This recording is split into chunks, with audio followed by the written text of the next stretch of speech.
Welcome to the Healers Café, the #1 show for medical practitioners and holistic healers to have heart-to-heart conversations about their day-to-day lives while sharing their expertise for improving your health and wellness. Welcome to the Healers Café. And today I have with me Jeff Wenninger. And he's the CEO of a company called Law Enforcement Consultants. And it's about reimagining policing in the 21st century, especially improving mental health for officers, military, and veterans.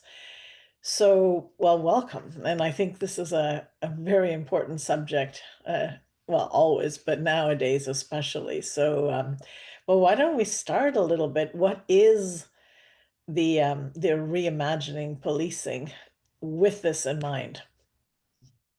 Well, I think if you spoke to anybody, they would share that there are many obstacles that modern day policing is facing, and that actually the societal expectations have evolved more rapidly than actually law enforcement itself has.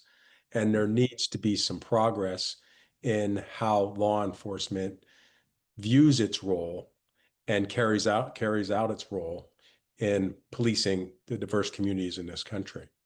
So it's about reimagining it in a sense where traditionally law enforcement has been quite insular in Mhm. how they manage their organizations and how they make the critical decisions and how they deal with critical incidents, where they oftentimes, many would say, are imposing their authority on the citizens in which they serve, rather than actually incorporating the citizens into how they police. Because really, at the end of the day, they often say that a measure of society is how it treats its most marginalized communities. And Right. areas of improvement, I think we all would say, and I'm an insider that's saying that that is the case. And Mhm. really, the first thing that is important about reimagining policing is being courageous enough to have the honest and truthful conversations and discuss the things that are uncomfortable to discuss, where we have to be honest about where we've been, where we currently are, and where we need to go in order to be successful moving forward in the 21st century. Mhm. Yeah, I agree. Now, there's lots of like to really see what is needed. Can you sort of explain examples of what you're seeing? And we say that there's like social pressure. Now that's complicated because as you can see in most, let's say demonstrations where police come to keep the peace, it's like half of these organizations are infiltrated by provocateurs. It's like it's a complicated social need. We don't know who needs what. It's like so how do you base it on the perceived needs of the public, or is it like who hires the police and the military, right? So is it, and then are we the people, not the ones ultimately that need to be protected by the police and the military, right? That's, I mean, that's my question. It does, looking at what happens in the world, I'm not, pointing to any place, you wonder if it's not the other way around. Like they're protecting the government no matter how crazy that government is, right? So I think it's like it's so mixed up, so you have to, how do you even untangle this web? Like, I know it's a big question, but go for it. Well, it is rather challenging because it's my experience during my 33 years in law enforcement out in Los Angeles that No, one of goodness. the most critical failures of law enforcement is the failure of managing the narrative. Mm, Most critically, after incidents that have ended in less than an optimal result. right. And there's so oftentimes law enforcement is not perceived as being forthright, transparent, honest. I mean, whatever adjective you want to use, Yeah, yeah. Mhm. that would be the case. Now, as a law enforcement executive, there are times where they try to use the rapid movement of the media cycle to not disclose things, hoping that attention will be drawn to something else that's going to be breaking in the news. And then they have to address something that actually warrants justified criticism. And that's Right, right. a decision that they make. Do I believe personally that that is appropriate way to police and manage the citizens in which you serve? Absolutely not. I believe that that broadens the gap in the Yes. distrust between the law enforcement agency and the citizens they serve. Yeah. But then you also have to look at circumstances where they don't disclose information because it may compromise the investigation.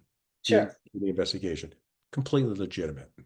Yeah. Then they Yeah. also have to make decisions relative to the disclosure of some information that perhaps, if the public knew about it, it would cause them to have fear and have paralysis. And a perfect example of that was back after 9/11. I was with the LAPD and was privy to a lot of information that the general public did not have access to. And Right. had they had that information, they wouldn't have been going out of their homes to the shopping malls and to sporting events and those sorts of things because the threats that are out there. I will say this: the successful intelligence and counterterrorism measures that occur, the general citizens never hear about, and it's that way for a reason. So Mhm. there are some legitimate reasons why law enforcement doesn't approach things with 100% transparency all the time. Mhm. But it's the first one that I spoke of that is of concern. Yeah. And we have to understand that it's we have to reimagine what we view our role as being. Right. Right. And part of your question was like, who do we hire? People oftentimes say, we need to hire the right people. And I'm not sure that's really the question. It may be how we hire is the question. Right. And who are they working? Like, who's their oath to? I took a medical oath, right? And that oath was not to my Department of Health or to my department, my board. It was to the patient, right? So to me, it's very clear what my allegiance is. So if I took that oath, that's what I'm standing behind. So if there's information that I'm not so comfortable with that, or I have doubts about, or I need more information, or something like this medically, then I will actually inform, because I believe in informed consent, my patients, that I'm I'm suggesting to hold off or to look into it. Let's wait and see. Let's get more research and, et cetera, right? So it's like it's the same thing. The military, I mean, they're all different, right? But the military, who is their oath to? Is it to the people or the governments that are currently in charge? Or how does that work? Same with the police. Who is it, the political party that is in place, or is it actually the people? Well, when you give an oath, there's the police ethics that you swear to uphold, and that Right. kind of guides your actions and your behaviors. But let's be honest, and I've got a saying that culture Mhm. is training for lunch. So regardless of what your oath is, no matter what you're trained or what the policies and procedures are, if the culture of the organization that you work with is not aligned with those things, Right. the actions you're going to see manifest in the officers is going to be more closely aligned with the actual culture than what they're they've sworn to do, what they've been trained to do, and what the policy and procedure actually requires of them. Mhm. And that's where there's a huge breakdown. Yeah. And why is that concerning? It's been like in 1996, Congress gave the Pentagon the ability to provide law enforcement agencies throughout this country with military equipment, from uniforms and gear of that nature to planes and helicopters and everything in between. And you see about $390 million a year of equipment going to local law enforcement agencies in this country. And I would assert that since 9/11, in my 33 years in law enforcement, I saw an increased element of the militarization of law enforcement, where it's not just in the tools and the equipment and their appearance in uniform, but even more importantly, it's those things then therefore that influence their mindset and what they view their role as being. And we've gone from what I would say was the predominant mindset of being a guardian when I came on the job 33 years ago to now being a warrior. And although there is a time and a place where you need to be a warrior in law enforcement or in the military or what have you, the primary role that you have on a daily basis is one of a guardian. You have to really measure and determine what exactly it is that your function and role is at every single incident that you respond to. And critically is the dealing of people that are suffering from a mental health crisis. Law enforcement across this country does a horrible job with that. Yeah. So a statistic that is very frightening is that 36% of officer-involved shootings involve somebody that's experiencing a mental health crisis. And law enforcement in general is not very self-aware of how their presence, their deployment of their weapons and less lethal weapons like the beanbag and the shotgun, as well as the taser, and those sorts of things will impact the person that they're trying to obtain voluntary compliance from. They don't understand that their actions are actually escalating the problem. Yeah. And unfortunately, we use de-escalation tactics. Well, just having the presence of a less lethal option, which would be a beanbag shotgun or a taser or what have you, does not equate to de-escalation. Oh, no, yeah. Multiple people yelling and giving directions to somebody when they're having a mental health crisis is not de-escalating. No, no. I watch these body-worn videos of these incidents. I just sit there and shake my head going, did you think there was going to be any other outcome than this tragic outcome that we just saw occur based on how the police department was responding? Yeah. So even more concerning with that is that LAPD is in the forefront in combining law enforcement resources with LAPD, can you just... LAPD, the Los Angeles Police Department. Okay, thanks. Just to be sure. The Los Angeles Police Department, they're in the forefront of combining law enforcement resources and personnel with mental health practitioners. And they work together under the mental evaluation unit. The problem here is that they've been doing this for nearly 2 decades. Their data is no different. Right.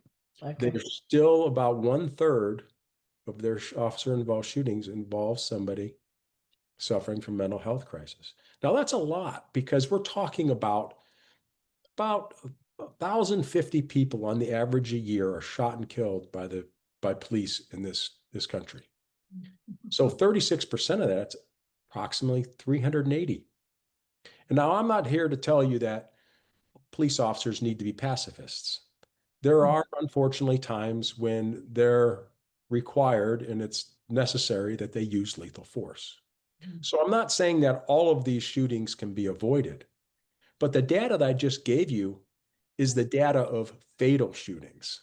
Right. There's estimates of 2,500 to 3,000 additional shootings that don't result in a fatal consequence, but it's an officer-involved shooting nonetheless. So about 1/3 of the shootings are fatal. But in total, you're talking about over 4,000 shootings a year. Mhm. And a third of that, that's a lot of opportunity for law enforcement to do a better job Yeah. to, have a more humane outcome where there's lives that are saved. Too often you hear the mentality of, you play stupid games, you get stupid prizes. Mhm. And that is in part a justification that this person brought it on themselves, but it's also part of that armor that law enforcement Right, right. artificially tries to protect themselves with, where they want to believe that for their own mental health. Because Yeah. these things that occur, it's policies and procedures that can help protect officers from the long-term effects of the trauma and the chronic stress that they're under down the road. Mhm. It's shocking. Police officers have 2 to 3 times more incidents of suicide than the general population. Yeah. And we'll train officers for tactics, but the reality is about 60 officers a year in the United States die at the hands of a suspect. Approximately 200 a year kill themselves. Wow. That's, I don't have the statistic with me, but it's actually kind of similar to the medical establishment as far as suicides and that.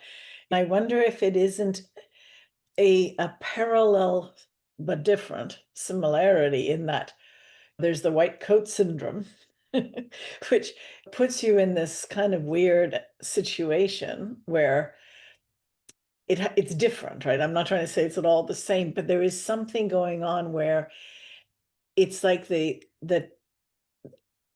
perceived authority and the protection that it gives you is kind of phony because in the end, you have your own conscience to deal with. What would your life be like if you were pain-free? If you were one of the millions who suffer from chronic pain, the thought of just one day without it may seem impossible. This is often because conventional medicine tends to fall short in the treatment of pain, opting to prescribe pills or recommend surgery rather than getting to the root cause of the problem. But if you are suffering with emotional or physical pain, there is hope. Join the founder and CEO of Bowen College, Manon Bolliger, live online for your body-mind reboot. Learn how to listen to your symptoms and get to the root cause of your pain. Plus, be trained in basic Bowen therapy moves so that you can reboot your body for optimal health. You don't have to live in pain. You can heal. Stop the pain pill cycle by visiting www.yourbodymindreboot.com to learn more and to register.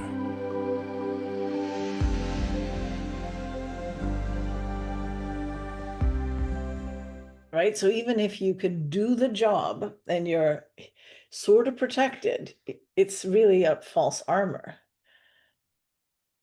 Well, I think the similarities between the two, you probably have similar type personalities.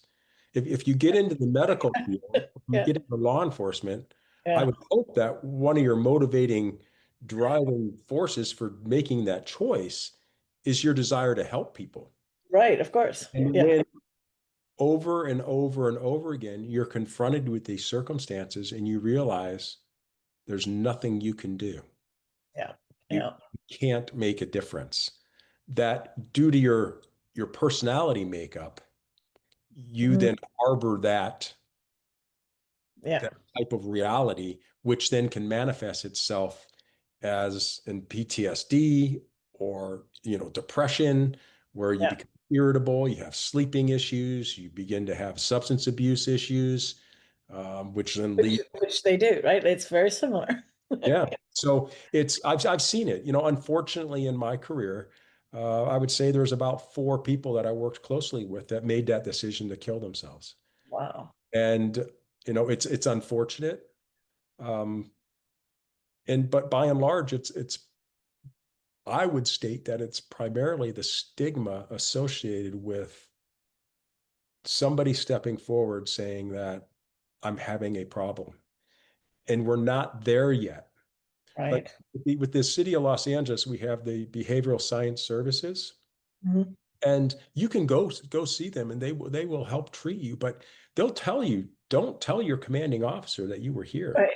Do not disclose that I'm diagnosing you with PTSD, because your career will be over. Yeah. Yeah. So you're viewed as a liability, Yep. and they really don't have measures in place to help take care of you and get you right, where you can continue to be a productive employee with the organization. And they see it as a liability where they need to protect themselves from you and the problems that you're addressing through your mental health.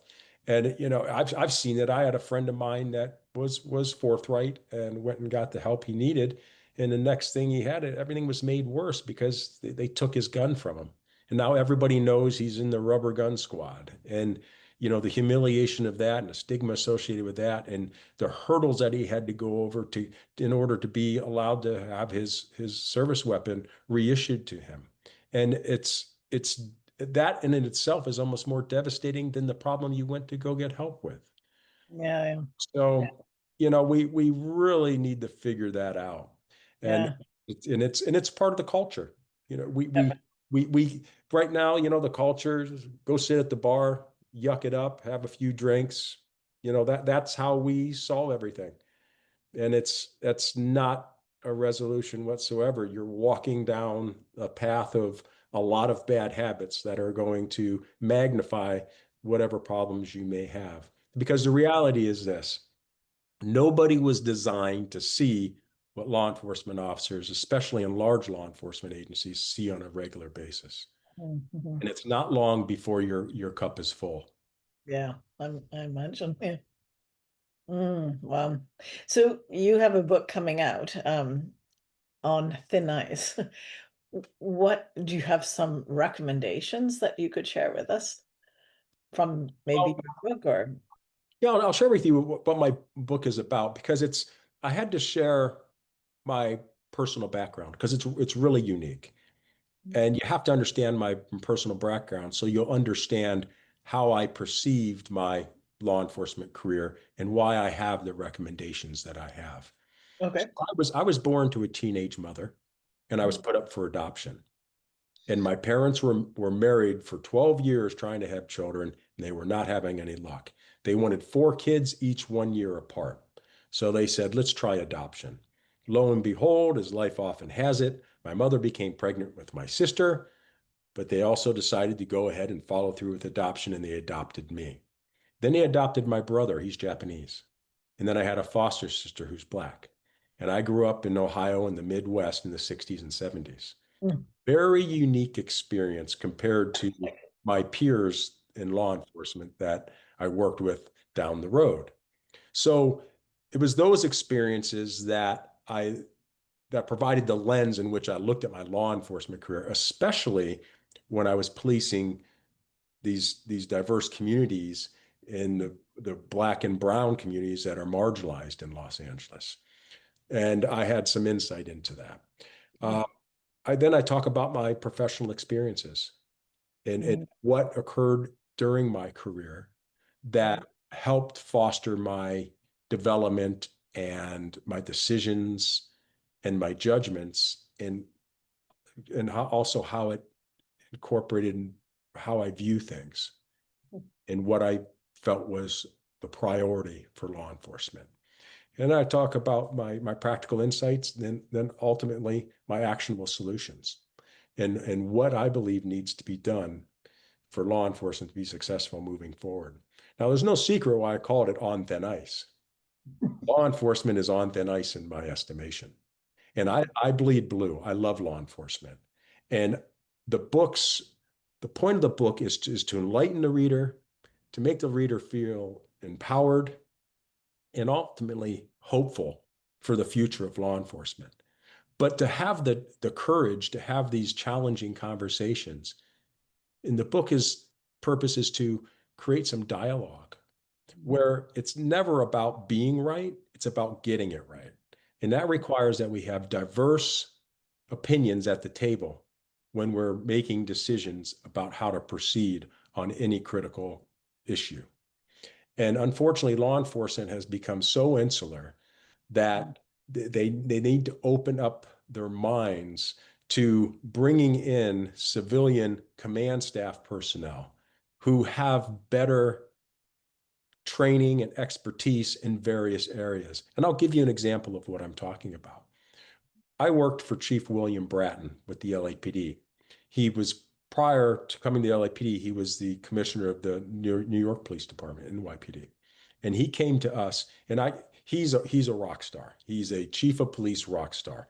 And one thing that he did was he implemented bringing in civilian command staff level personnel.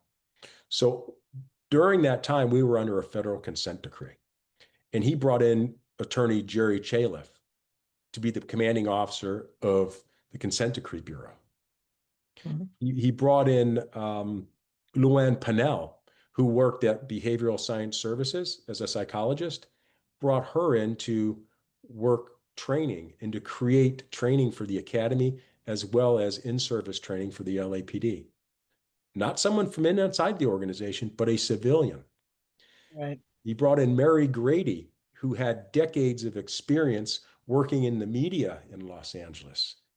And she provided him counsel on how to master the media and control the narrative, and things that he needed to consider relative to what information do we need to give out, what information should we withhold, and what type of response can we expect in both of those circumstances. He was genius in his willingness to use these civilian experts who far exceeded the expertise of anybody within the organization to handle those roles. And I believe that law enforcement needs to start moving in that direction, where we're not afraid of people that aren't sworn personnel. Yeah. So that's one thing that I talk about. The other thing I talk about is, I mentioned it earlier, it's not necessarily who we hire, but it's how we hire. Right now in the United States, our process is a deselection process. So if you've committed a crime or you've got bad finances, or those sorts of things, you'll be excluded. But otherwise, you've got a good chance of being hired. So that's probably not the best way to go about it. Right. If we look outside of outside of our own country and how they do things in the Nordic countries, they put these people through 2 and 3 years of training, which is an equivalent to an undergraduate degree, which is important. And also, why is that important? Because the research and the empirical evidence suggests that people with 4-year degrees or higher in education in law enforcement, although they have the same number of contacts with suspects out in the field and conduct the same number of searches out in the field, they have 40% fewer incidents of force. Wow. As well as complaints. So you're almost negligent if you're not pursuing hiring people with these educational levels. The statistics tell you this. It's not my opinion. It's what the data is telling you. So that's what they do over in the Nordic countries.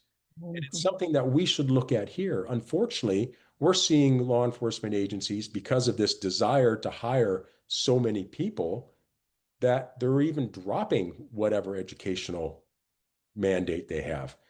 Like Dallas PD, they used to require 45 hours of college credit to become a police officer. They just recently dropped that within the past couple months. And it's to try to broaden the pool of people that they can recruit from. Right. Not sure that's the answer. Yeah. We need to be hiring people that have empathy, critical thinking skills, problem-solving skills, moral reasoning, self-awareness. Those are all characteristics that I don't believe anybody, regardless of your political ideology, is going to say that we want police officers to demonstrate on a daily basis. But then, therefore, what are we doing to ensure that the people we're hiring have these skill sets? And what they do over those Nordic countries is, during that training, you're not officially a police officer until you're done. At that point is when you're selected. So Mhm. during those 2 and 3 years, they're evaluating you the entire time and assessing, do you possess these characteristics? Are you open to your training? Do you have an open mind? Are you responsive to your training? And it's those sorts of things that will get you a better candidate. Wow. And so, Gosh, I wish they did this in with medicine too. I mean, it's really it's the same need, you know. It's opening the doors. Like I'm talking about conventional doctors. I'm a naturopathic doctor. Even there, I would say it's the same process, right? Like the moment you kind of the establishment almost has an ego. We have to unego it and bring in the collective knowledge that's out there to ensure that it's really working. We've become all insular, you know. So I love what you're saying. I mean, I agree with it so much. It's very, very important. Our time is up. I can't believe that went so fast. I'm going to leave you just the last word, and just want to thank you for sharing all of this.